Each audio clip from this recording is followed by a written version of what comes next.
नागपुर, यहीं से नितिन गडकरी चुनकर आते हैं, यहीं नितिन गडकरी का घर है और यहीं पर आरएसएस का मुख्यालय है।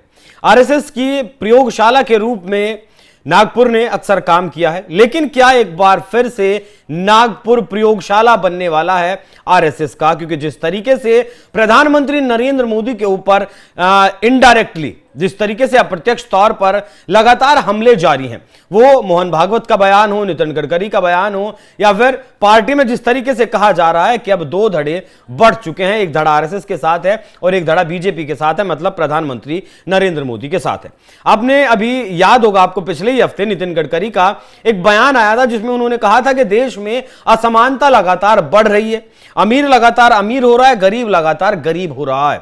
जिसके बाद भारत सरकार की तरफ से वर्ल्ड बैंक की अप्रैल की एक रिपोर्ट को फिर से जारी किया गया, जिसमें बताया गया था कि भारत असमानता के मामले में, इनइक्वालिटी के मामले में चौथे नंबर पर है। अमेरिका, ब्रिटेन, रूस, चाइना जैसे देश भारत से पीछे हैं। भारत का जो इनइक्वालिटी इंडेक्स है वो 25.5 है। मतलब एक आदमी अगर 100 रुपया कमाता है तो दूसरा आदमी लगभग कह सकते हैं आप 75 रुपया कमाता है। इस तरीके का भारत सरकार की तरफ से दावा किया गया, भारत सरकार ने यह रिपोर्ट जारी की थी। लेकिन नितिन गडकरी क्यों लगातार अप्रत्यक्ष तरीके से प्रधानमंत्री मोदी के खिलाफ बयानबाजी कर रहे हैं? देखिए, वो जो बयान था कि अमीर अमीर हो रहे हैं, गरीब गरीब हो रहे हैं, मतलब वो कहीं ना कहीं सरकार पर सवाल या निशान उठा रहे हैं।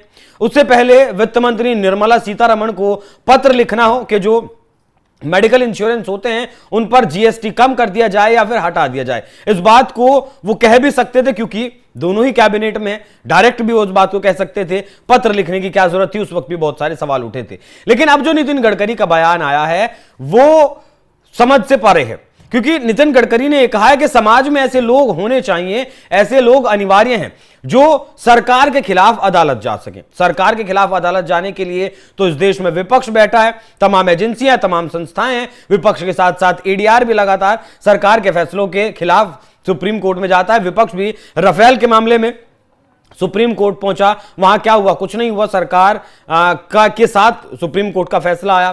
पेगासस के मामले में विपक्ष गया वहां सुप्रीम कोर्ट में, वहां भी सरकार के फेवर में फैसला आया। चुनाव आयोग को लेकर भी लगातार सरकार पर सवाल उठाए जाते हैं और लगातार कोर्ट में भी मामले जाते हैं, वहां भी मतलब सरकार के जो काम है, सरकार की जो नीतियां हैं वो सही वहां दिखाई पड़ती हैं। लेकिन अब नितिन गडकरी ने ऐसा क्यों कहा है कि जो ऐसे लोग समाज में होने चाहिए जो सरकार के खिलाफ अदालत में अर्जी दाखिल कर सके? क्या नितिन गडकरी ये चाहते हैं कि कोई मतलब संदेश था या कोई संकेत था कि लोग सरकार के खिलाफ किसी न किसी मामले को लेकर सुप्रीम कोर्ट जाएं, हाई कोर्ट जाएं या फिर कोर्ट में जाएं? नितिन गडकरी ने कहा कि कई बार सरकार में बैठे मंत्री भी वो काम नहीं कर पाते जो अदालत के आदेश पर हो जाते हैं। ऐसा इसलिए क्योंकि जनता को लुभाने की राजनीति नेताओं और मंत्रियों के आड़े आती है और वो जनहित में कदम नहीं उठा पाते। इस दौरान उन्होंने ऐसे कई लोगों के उदाहरण भी दिए जिन्होंने सरकार के खिलाफ ही किसी मामले में अर्जी दाखिल की थी। उन्होंने कहा कि प्रशासन में अनुशासन बनाए रखने के लिए यह जरूरी चीज है।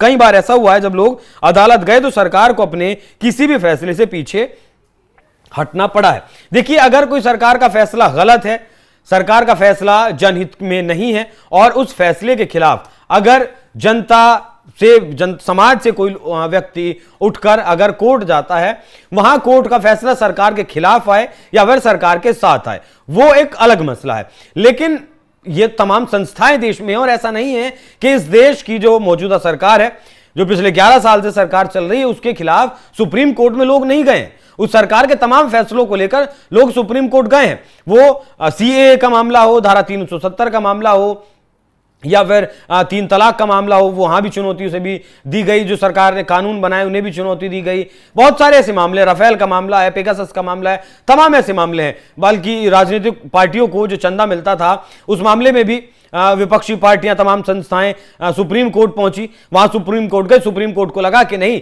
सरकार की ये नीति सही नहीं है, सरकार की नीयत में यहां खोट हो सकता है, तो सरकार ने सुप्रीम कोर्ट के फैसले पर अपने उस कानून को या फिर कहें कि अपने वो जो आदेश था राजनीतिक पार्टियों को चंदा लेने का जो तरीका था इलेक्टोरल बॉन्ड्स वाला, उसे वापस ले लिया।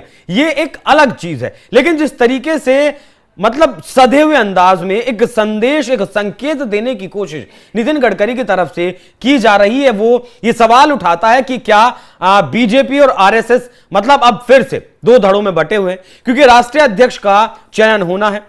फिलहाल मौजूदा वक्त में जेपी नड्डा जो बीजेपी के राष्ट्रीय अध्यक्ष हैं, उन्हें कई बार एक्सटेंशन मिल चुका है, लेकिन इस बार कहा जा रहा है कि जुलाई महीने में बीजेपी को नया अध्यक्ष मिल जाएगा। तमाम वरिष्ठ पत्रकारों का यह भी कहना है कि जिस वक्त 2009 से 2013 तक नितिन गडकरी बीजेपी के राष्ट्रीय अध्यक्ष हुआ करते थे, उस वक्त उनकी महत्वाकांक्षाएं कुछ और भी हुआ करती थी।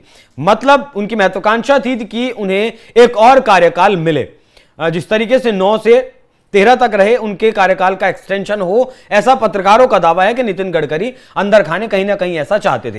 हालांकि नितिन गडकरी एक ऐसे नेता हैं जिनकी मांग मतलब भारत में ही नहीं, भारत के विपक्ष में ही नहीं, बल्कि विदेशों में भी उनकी मांग है। उन्होंने आज ये किस्सा सुनाया जब प्रधानमंत्री के सामने सऊदी के जो प्रिंस हैं वो उनके साथ नाश्ता कर रहे थे हैदराबाद हाउस में, और उन्होंने कहा था कि नितिन गडकरी को 6 महीने के लिए हमें दे दीजिए।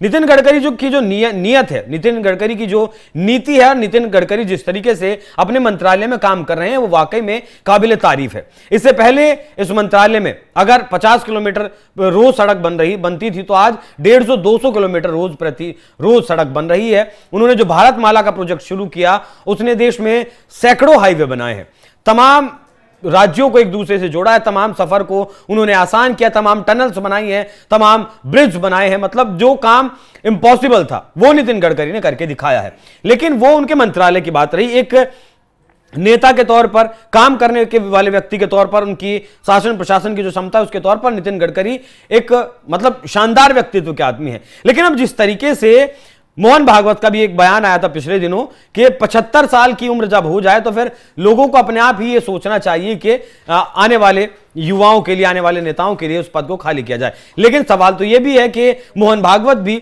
इसी साल 75 साल के हो रहे हैं, तो क्या मोहन भागवत भी अपनी कुर्सी छोड़ने वाले हैं? और क्या मोहन भागवत अपनी कुर्सी छोड़ने वाले हैं? इस तरीके से अप्रत्यक्ष तौर पर प्रधानमंत्री नरेंद्र मोदी पर यह दबाव बनाया जा रहा है। हालांकि बीजेपी की तरफ से फाइनल है कि 2029 तक प्रधानमंत्री नरेंद्र मोदी ही इस कुर्सी पर रहेंगे। लेकिन अब नितिन गडकरी ने पहले जिस तरीके से उन्होंने निर्मला सीतारमण को पत्र लिखा अपनी सरकार में रहने के बाद, फिर जिस तरीके से कहा अमीर अमीर हो रहा है, गरीब गरीब हो रहा है, वो बात भी ठीक है। और अब जिस तरीके से कहा कि समाज में ऐसे लोग होने चाहिए जो सरकार के खिलाफ कोर्ट में जाएं, सरकार के जो फैसले हैं उनके खिलाफ अगर फैसला आता है तो लोगों का भरोसा कोर्ट पर, सरकार पर बढ़ता है। तो ये आप बताइएगा कमेंट करके कि क्या ये मात्र उन्होंने कही वही बात है, अचानक से कही गई बात है, या फिर ये कोई संकेत देने की कोशिश की गई है। हालांकि इस बयान के बाद अगर मोदी सरकार के खिलाफ कोर्ट में कुछ और मामले जाते हैं तो